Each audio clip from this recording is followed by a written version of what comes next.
A warm welcome to TechMagTv News. I'm Ellen Ochad, and in our top stories today, Harare's persistent drainage crisis continues. Rainbow Towers Group completes $380,000 refurbishment of Victoria Falls properties. Zimbabwe's exchange rates distortions cost market $4.5 billion. OK Zimbabwe sacks senior executives amid restructuring efforts. Mighty Warriors crash out of 2026 AFCON qualifiers. And now for the stories in greater detail. The much-needed rains in Harare have once again exposed the city's chronic drainage problems.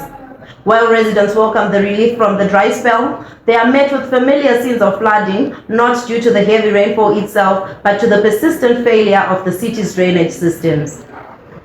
Motorists and pedestrians struggle with impassable streets as clogging drains filled with debris and waste become a source of frustration and anger.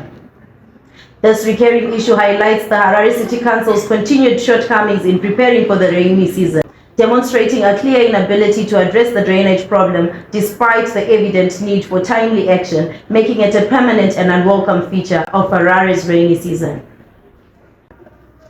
Moving on, the Rainbow Tourism Group has successfully completed a $380,000 refurbishment of its Victoria Falls properties, aiming to attract more visitors to the popular resort town.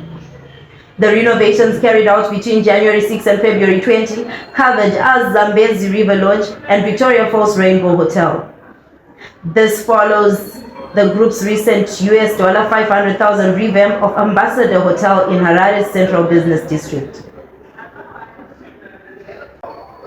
And a World Bank report has revealed that Zimbabwe's foreign exchange policies implemented between 2020 and 2023 cost the market an estimated $4.5 billion.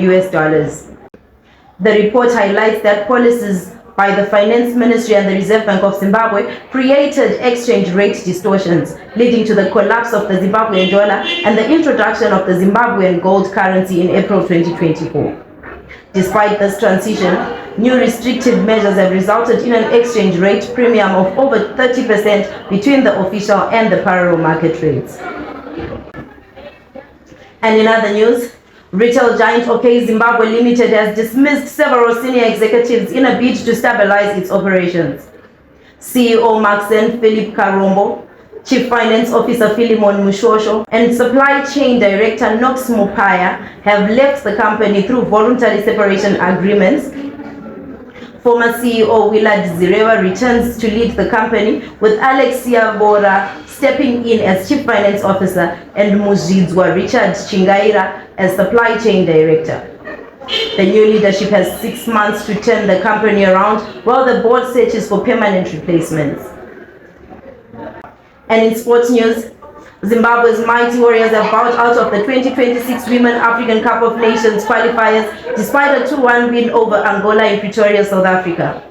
The aggregated score ended in a 3-3 draw, forcing a penalty shootout where Zimbabwe lost 5-4 after goalkeeper Lindiwe Magwede missed the final penalty kick. The result ends Zimbabwe's hopes of advancing to the next stage of the prestigious tournament. And that was all we had on this news bulletin. For more of these stories, do follow us on www.techmag.tv. Thank you for watching.